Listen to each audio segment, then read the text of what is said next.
All right, it's Wednesday, just leaving the office. It says 50 minutes to get home. I hope not. It is freezing.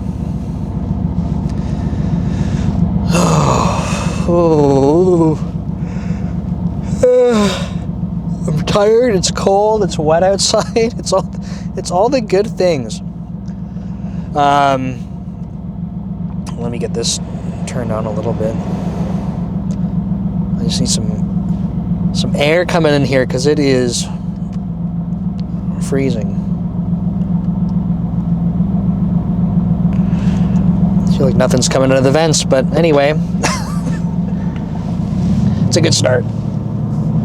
Okay, so this morning's video I mentioned I had a couple of topics that were sent in. I'm going to try to keep reminding people in the start of these videos. Definitely feel free to send in topics, write them in the comments, message me on social media if you want me to go over different things. I'll try my best. But otherwise, I'll try to jump into topics a little bit more quickly because I realize the beginning of YouTube videos, because I make them on my other channel, I know that people want to see me jump into topics right away, but at the same time, like, I like to ramble a lot, and this is a nice opportunity to do it. But anyway, topics that I'm going to start going into. So today, like this drive, I'm going to talk about a day in the life of a software engineer. And then I will do another flavor of this, which is as an engineering manager. So the disclaimer that I need to provide, obviously, as I go into this, is that, like, I guess a couple. One is, like, this is going to be absolutely different everywhere for every person. So if you listen to what I'm about to say and you're like, that's not what it's like to be a software engineer, like, yeah, I can't do a talk on this and have it represent everyone. So I hope you realize that. That's the first thing. And then the second thing is that, like, I'm actually not a software engineer. So I've been an engineering manager for like 12 years now. So for going back 4 years, I had finished up basically being a software engineer and an engineering manager at the same time for 8 years. So I do have some idea what it's like. I manage engineering teams. I know what my engineers are doing on a regular basis. And like, I build software outside of work, so I have a rough idea what's going on. But typical day, right? So I want to start by kind of going between a couple things. One is that, like, I have time, most of my career is actually at startups and small companies. I combined the startup and small. That's great. Startups and small companies. And only recently, right, like the last 4.5 years is at Microsoft. So disproportionately more experience at startups. So I want to talk about, like, some differences, at least from my own experience, what I've observed. And something else I need to mention too is, like, my experience prior to coming to Microsoft was during the pandemic, and also everything is remote, or a large majority of it is remote. We're still not recovered from this morning. And prior to that, like, at the startup that I was at, and literally all of my other work experience was in person.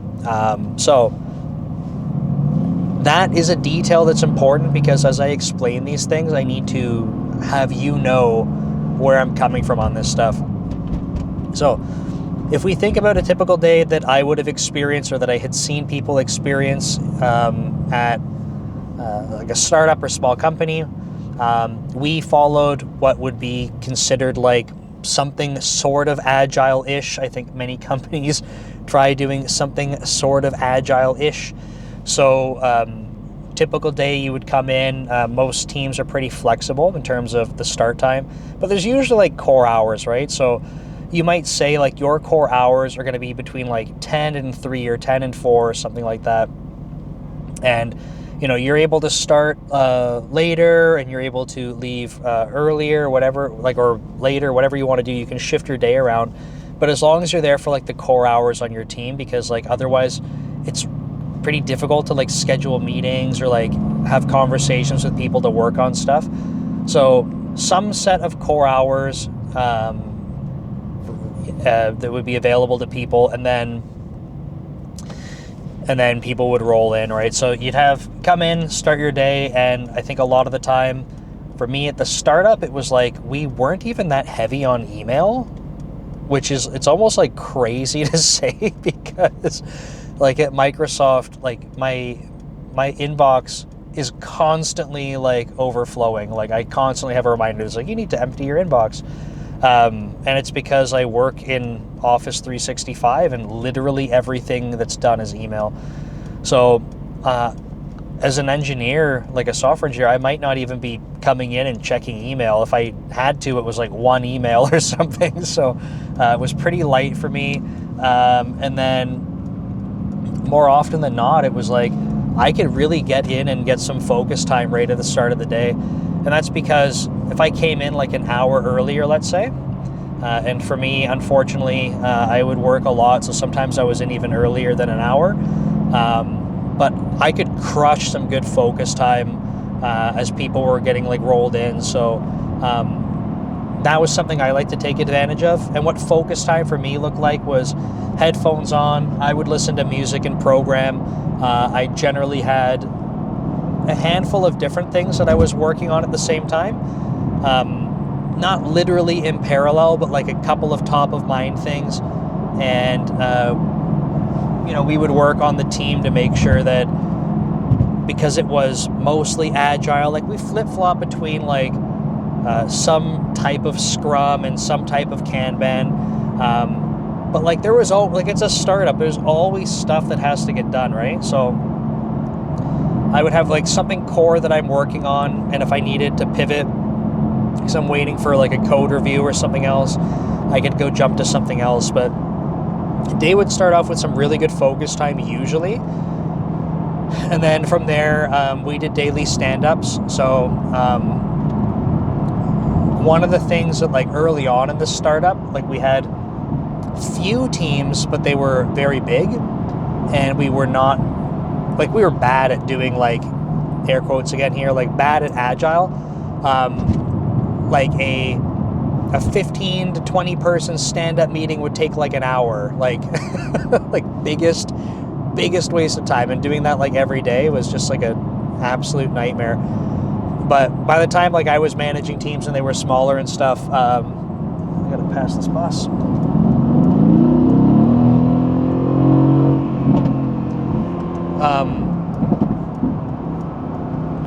Whoa.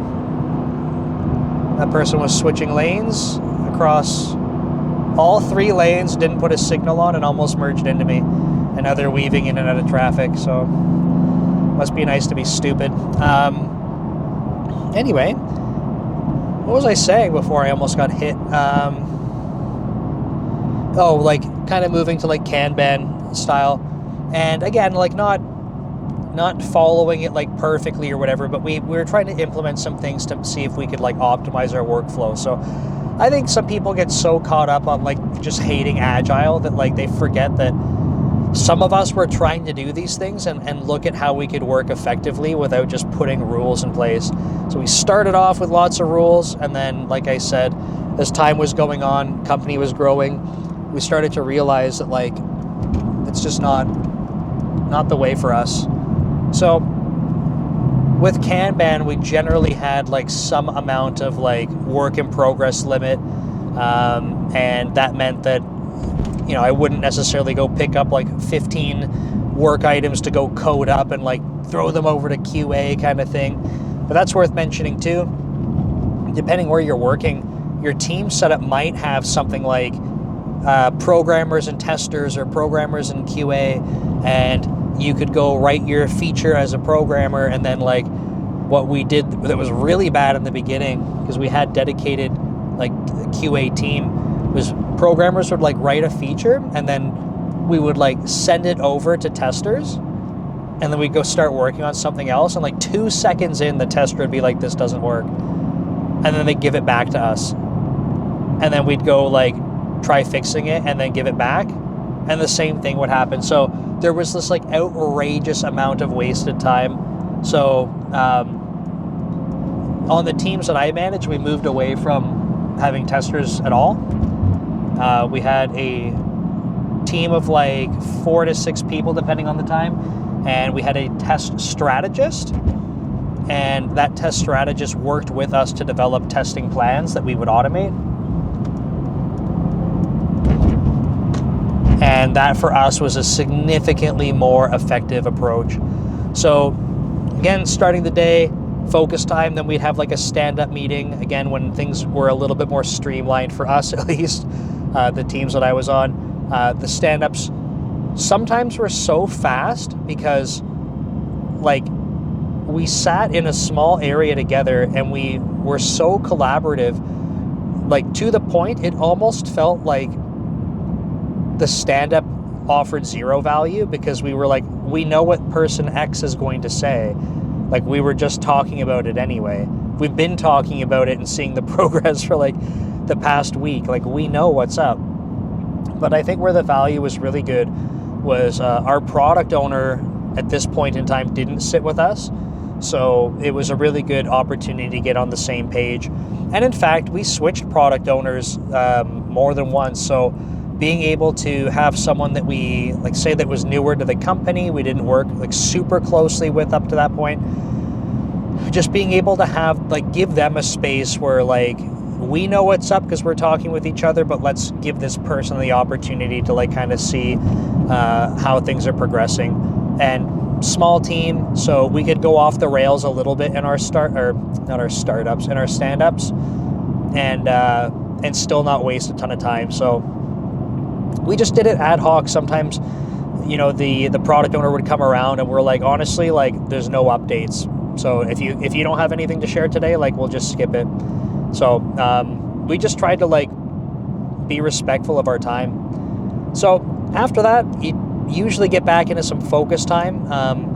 So unless you have other meetings that are sort of like team ceremonies or rituals and that kind of thing, that sounds very sounds very special. I don't know. Sounds like more sorcery than programming. But if you're not doing those types of things, honestly, the rest of the time for me was focus. It shifted though, because, and I guess I'm exaggerating a little bit, because it wasn't pure focus for me even early on. It was intended to be like focus time, but something that happened to me, and it will happen to a lot of people that are gaining seniority at a small company, is like you get disrupted a lot because you're able to help other people. What I mean by that is you'll have people coming by or messaging you and saying like, hey, I know you have experience in this area, can you help me? And I remember, I don't want to say like wasting time, that's not the right word because it was helpful, but having a lot of my time be consumed by just going around and helping people. In fact, just prior to leaving, like I would say the last year that I was at that company, I probably coded very little, and I would spend most of my days just going around like helping other teams, like teams I didn't even manage. But I'm trying to give you this perspective as like a software engineer. But so the point is that when you build up the expertise in an area and then you have the history to go with it, like you become a resource for other people, and you have to be careful about how you balance your time, or else you can lose a lot of it.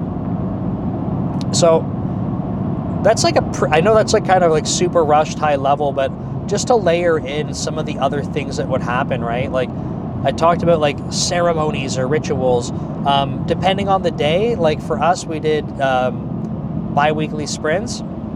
So we would have like a retrospective on top of that. So we'd have a regular retrospective that was like an hour long. Again, that's coming from like Agile. But I always thought the retrospectives were like arguably the most important thing we did at different points in time. And there were still other teams that did this. Like they had like a sprint planning meeting and they would have conversations and estimate things, the stuff that everyone hates to do.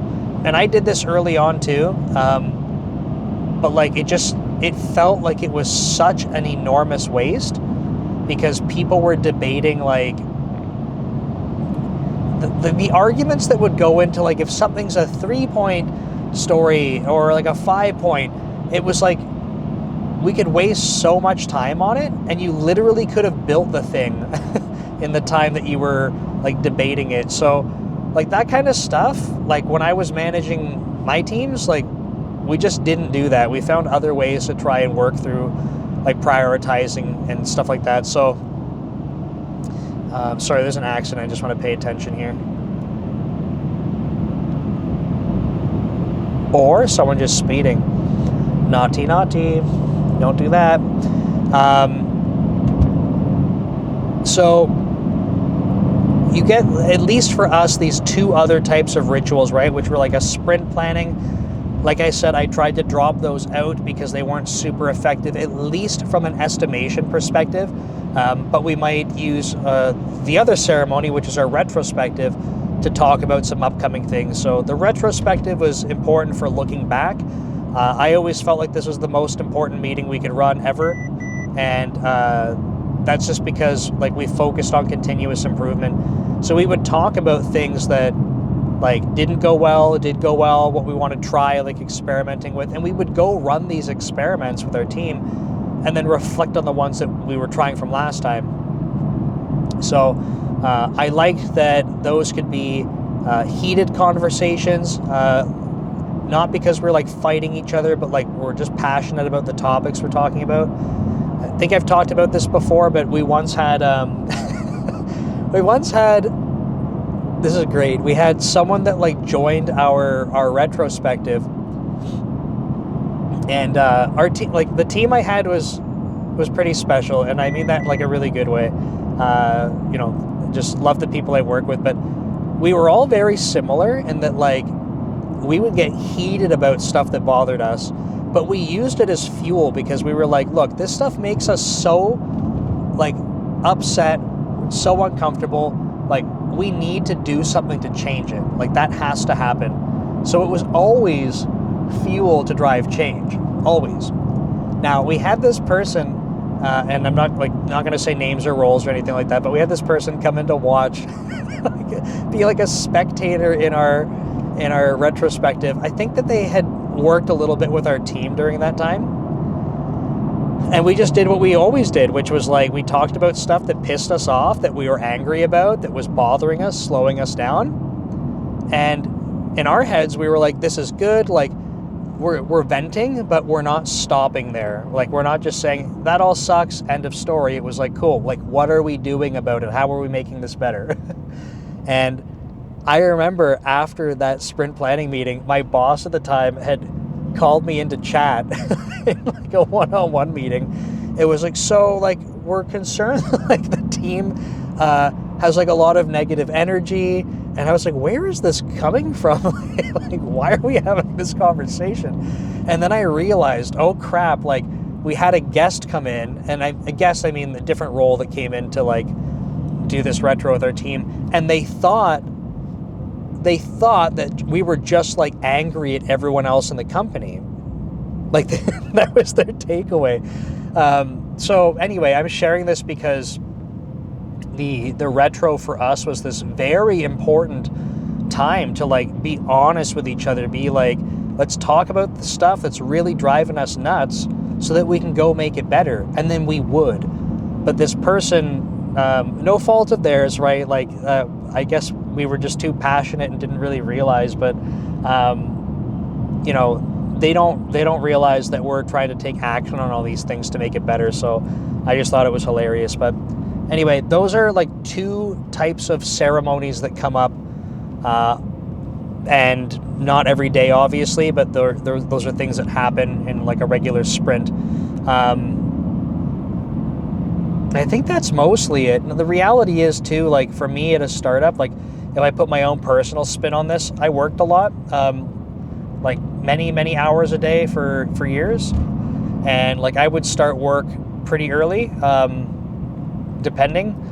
like, basically I was just looking to minimize sleep, right? So it was kind of silly, but like I could get into the office, say like different times, like 7:30 in the morning. I would stay until I needed to go home to eat dinner so I could go to the gym, and then I would work like at my computer after the gym until like midnight to 2 in the morning kind of thing. And I did that for years, often on weekends and stuff.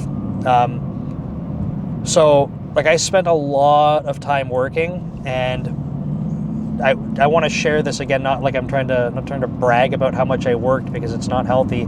But I share that because I want you to have awareness of it. So because this is like a day in the life for a software engineer, if you're at a startup company, like this might be something that you find yourself doing. I think many companies are trying to be better around work-life balance, honestly. I think people are trying. But like that, my company never forced me to do that. They never said, Nick, like, we need you to work later. That was all like self-inflicted. I did that to me. So again, that's a reminder that it doesn't matter necessarily like what the company's saying and their expectations. If you're the kind of person that will work yourself into the ground, like, you need to be careful about that stuff. Okay, now my experience at big tech for software engineers, because I have not been a software engineer in big tech, just an engineering manager. So when I switched from the startup, where I was being a software engineer and managing teams, like by the end of that, I was managing 2 teams, and I guess like my role was called a technical manager. So there's some expectation that I'm coding. Coming to Microsoft, I'm a principal level engineering manager. I don't write code at all at work. It's just not a requirement for me specifically. But the engineers I have on the team, like, let me chat through like what that looks like. Now, for us, I mentioned we're all remote. There are some people that come into the office and stuff like I was doing today, but consider us like a remote team, right? So we need to treat everyone such that they are working remote. So we're trying to be inclusive that way. But that means that you get a lot different startup times. So, for example, we have people on the East Coast. They might want to start their day a little earlier, so they're not starting work at like noon. Some people will start their day at noon. Like when I started at Microsoft and I was on the East Coast still, I shifted my entire day around. It was really, really bizarre, because I went from being like, I'm already, or not now, I guess, but I was a night owl. And I was like, great, like I can sleep in, and like I have to work at noon, like not a big deal. But it's like I couldn't really sustain it. It was kind of just too weird for me, because like working till 8 o'clock at night was like not really cool. Especially because like my wife, now girlfriend at the time, like what does that mean for our relationship? It's like every day, she'll have work in the morning or something, and then she comes home, but I like still have to be working for another few hours, like kind of crap. So you'll get different start times for people, different time zones, and everyone's remote. So these are some factors to consider. Now, you might work at a place that's completely different. That's cool. I'm just sharing some experience with you, give you different perspective on how these things can look. So the way that we're organized is that I have several small feature crews within my team. And a feature crew just works on a product or service area. So it's literally just like having a handful of small teams. So I have 4 feature crews, 4 and like a half, I guess, because I have a shared feature crew for a V team. So that's just multiple teams coming together. We have this V team, and sorry, I'm just trying to check because there's a lot of brake lights here. And so there's 4 core feature crews plus this V team, and like I don't want to talk about the management coordination of that, but on each feature crew, you would treat it just like its own little team. So We don't do stand-ups, not in the traditional sense. Like, it's not like we get on a 10-minute phone call in the morning and kind of go through that as like a feature crew, but we do generally have like a weekly sync meeting instead, which is supposed to be like kind of like a mix of like a stand-up, like a once a week stand-up situation, plus like a bit of planning depending on what's going on at the time. I want to get my water.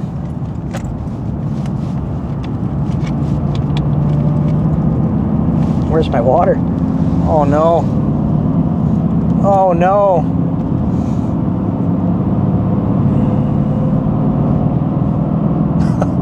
Come on.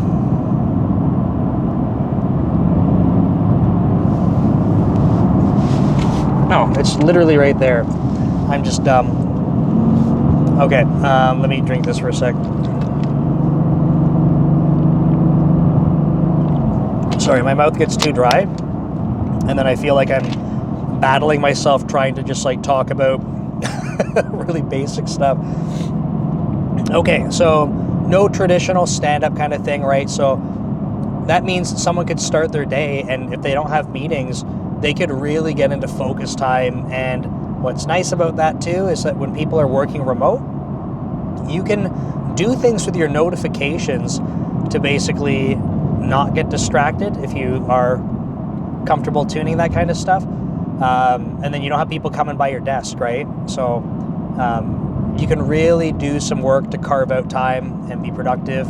I often recommend to people like set calendar blocks too, so you have like dedicated focus time. But it would traditionally be like focus time, and then depending on the day of the week, you might have like a sync meeting. Some teams I'm on will do like 2 sync meetings a week, so you'll have that kind of thing come up, and then focus time again. But what's unique from my experience here is like there's a lot more meetings, and I don't just think it's because it's like big tech. I think it's also the nature of the work we're doing. So for example, it's a live service, and the forensic company was like shipped products, like shipped digital products. So the live service, we also have like a weekly service review. So there's a meeting to go over that. We'll talk about like incidents. We'll talk about like whatever is top of mind related to like just the health of the service overall. So that's a meeting that gets layered in. We all have, I'm trying to think what another like common one is.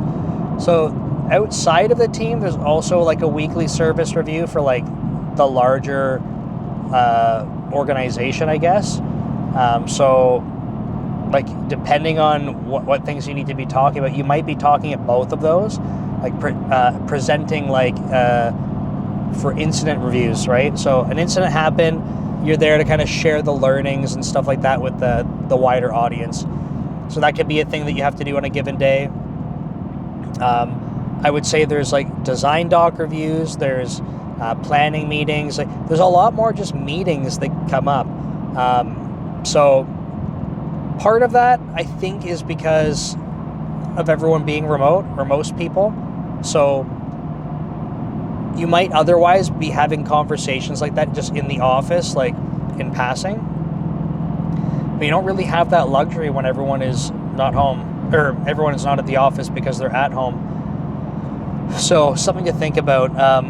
But that, I think, chews up a lot of time, and that's probably why people talk about, you know, like engineers hate meetings and stuff. I felt like before it wasn't such a big deal, like there weren't so many, but I can totally get why, you know, at Microsoft, at least from my experience, why people are like, man, like meetings suck, we have so many. And I don't blame Microsoft. I don't think it's like Microsoft is doing a bad thing. I just think that there are a lot more things that you need coordination, and you need people on a call to talk about it, and then trying to schedule that and get the right people looped in, like that just chews up time. So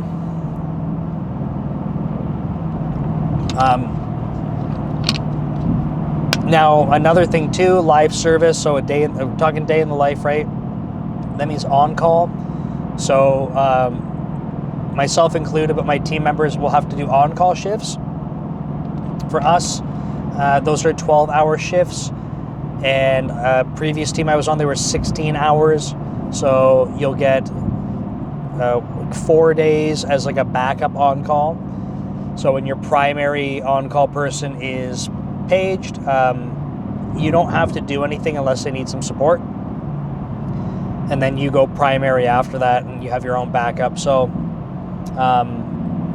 on-call is definitely like a draining thing for people. It's like nerve-wracking. It's not easy. There's going to be like stuff that you're not exposed to, right? So I talked about the feature crews I have. I didn't say what they were because it doesn't matter, but the different feature crews work on different product and service areas. But when you're on call for the whole like service footprint that we have, which is a combination of all these other feature crews, what they're working on. So makes it really interesting because you go on call and you're like, oh, I know this other feature crew works on this thing, but like I'm the on-call person. So you do a little bit of work to like try and diagnose things, get stuff unblocked if you can, but then you would be looping in the experts from the feature area. So on-call is pretty cool because, again, this is another thing I can't believe I said out loud today. First one was like career planning or something is cool. Career progression is cool. Yeah, but what I mean by that is like, it's cool because you get this forced learning opportunity. And I think if you can frame it that way, then like it can make it more enjoyable. And so on call for us, like you're not expected to like have to know and go fix everything. Like that's not the case. The expectations are that you're acknowledging the partner that's raised the incident. So they've been acknowledged. You might, lead the investigation on the first steps to make sure, does our team own it? Like, can I see where something's going wrong? Owning some mitigation, perhaps, and then the fix might not be something that you're responsible for. So you would work with the other members of the team to try and find out who is the owner in that space and get things resolved. So I think there's a little bit more room for randomization. So the startup randomization was pretty rampant, but it always felt like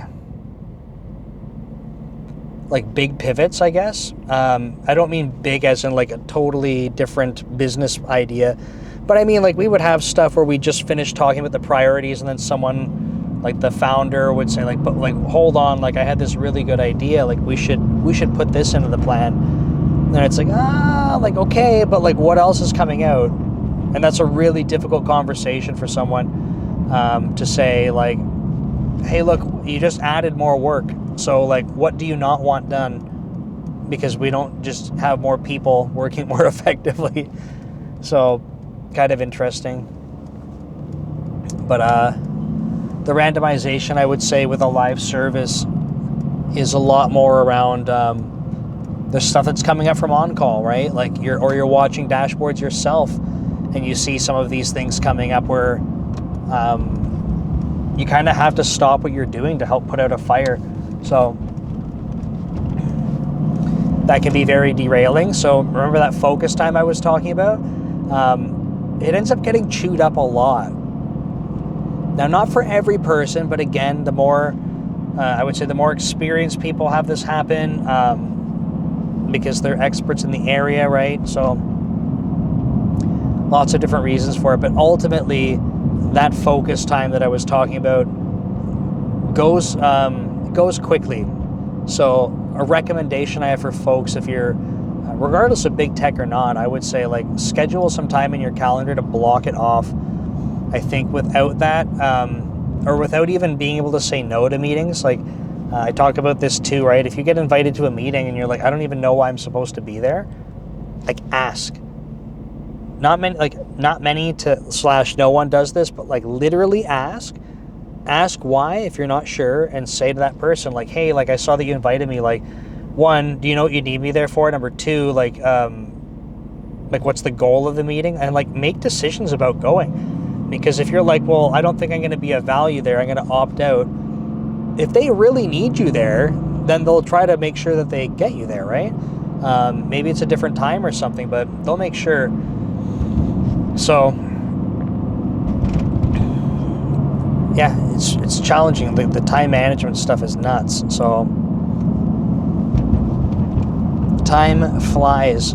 So carve out time in your calendar. Try to get some focus time blocked off. But yeah, honestly, I think that's mostly it. It's probably worth mentioning too. I kind of touched on it, but like because we have folks across the world in different time zones, like that might mean on some days working later or starting earlier. So that's something to consider. Like for me, I had recently, well, we just switched them up, but I had a meeting on Thursdays at like 8:30 at night.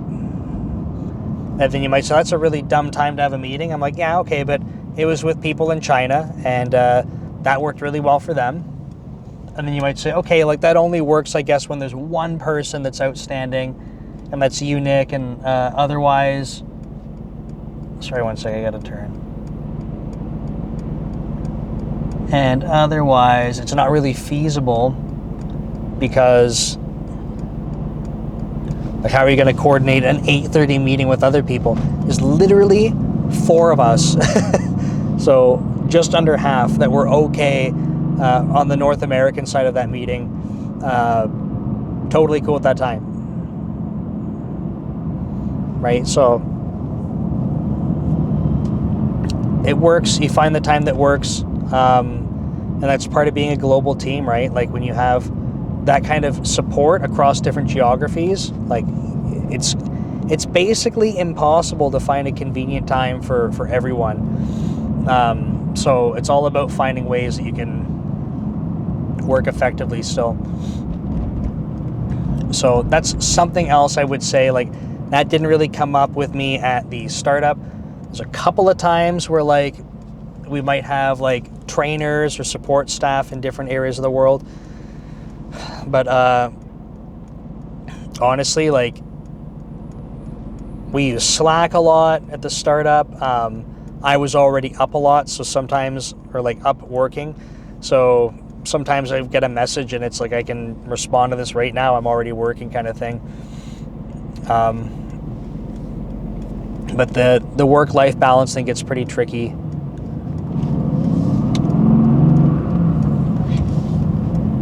Sorry, I wanted to get through that light.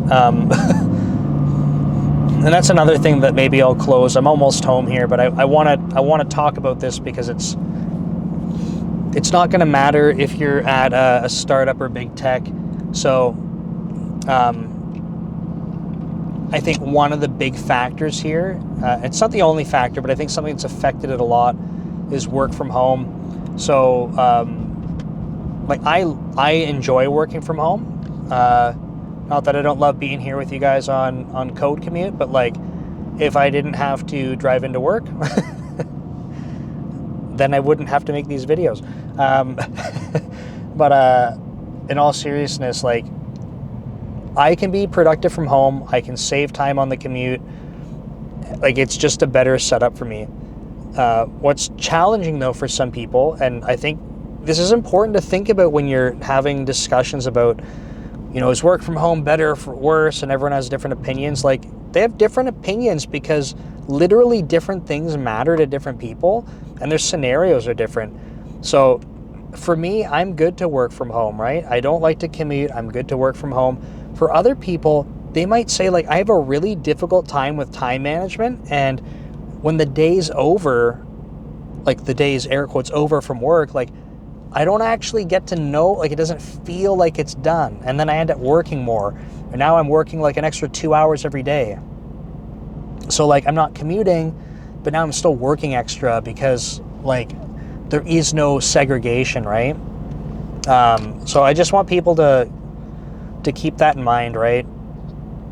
I don't have a solution for it necessarily, but when you're thinking about a day in the life of a software engineer, it's true that like for many people you'll end up working lots of extra hours, but I think if you're doing that consciously and you're making decisions to do that, that's great, like make an informed decision. But if it's just happening and you're not putting thought into it, like you should, like set some boundaries, right? Maybe, like for me, I set a block in my calendar that after a certain time of night, it just says out of office. And then people won't schedule me for meetings during that time. And if they do, usually they'll reach out to me and they'll say, hey, like I noticed that you're out, like is there any way that you could make this meeting? And because it's a very rare thing, the answer is almost, yep, I can do that. Right now it's the exception. It's not the, hey, I noticed your calendar was free like every day this week at 9 p.m. so I'm gonna schedule a meeting with you. So little pro tip. But yeah, folks, I think that's it. I'm pulling in here. I hope that's some perspective on a day in the life of a software engineer. Those are some of my experiences from big tech and startup land.